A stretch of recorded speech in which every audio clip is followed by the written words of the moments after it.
The trade, scientific and cultural exchanges that the Atlanteans had with many other alien civilizations made the Atlantean civilization evolve very rapidly. From what I saw on the holographic screen, their golden color was yellow, which is not surprising, especially since the symbol of their civilization was the sun, often depicted on their clothing in the chest area. However, after they reached an advanced level of spiritual and technological development, due to a phenomenon of diminishing connection with the etheric plane, segregation occurred in their civilization. One part of the population evolved to a higher frequency of consciousness, by maintaining the link with the etheric plane, while another part remained rigid in thought, with limited beliefs shared by some members and even some of their sages. I understood this when I was shown the general energy field as a sphere, emotionally and mentally, of the last period of this civilization. I noticed that it had split, so that from the overall yellow that characterized it as a subtle hue, two distinct subtle colors emerged.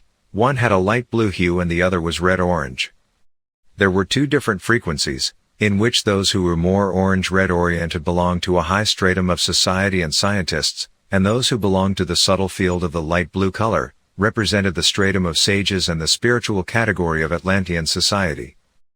The separation into two somewhat antagonistic categories of thought and feeling among the Atlantean population became increasingly evident over time. As a result, many of those who belonged to the blue category left for other parts of the world, several hundred years before the final cataclysm, giving rise to other centers developed in areas where the link with the etheric plane had been preserved longer. Gradually, due to the retreat of the blue side, the subtle orange-red people began to predominate in Atlantis, whose orientation was predominantly materialistic. The truly wise left Atlantis for two reasons. First, separation from the materialistic-minded Atlanteans was necessary for reasons of matching or resonance of vibrational frequencies, and second, they set out to actually help the population of ENK beings evolve faster, develop and progress, because they foresaw the end of the ENL branch, the limit of its resources for procreation and progress. At the same time, they knew of the end of Atlantis, which could not be avoided, and wanted to preserve the immense knowledge they possessed, by passing it on to the ENK population that would remain the only one on Earth. Due to the fact that the evolutionary gap between the ENL branch and most ENK beings was immense, the Atlantean sages realized that unless they acted to actively and effectively educate and guide the ENK branch, humanity would simply remain at a primitive level of development, because its only members would be ENK beings. The rebels in the fall of Atlantis. In Atlantis, all human beings belonged to the L branch or ENL. After some time, and due to certain subtle nefarious influences, some of those beings began to turn towards less orthodox actions, pursuing personal interests and especially the seizure of the power of leadership and control of highly advanced technologies. They began to make strange crosses between species, but using ENK beings for this purpose, because they were considered to be underdeveloped and, in their view, could serve as guinea pigs for these strange hybridizations.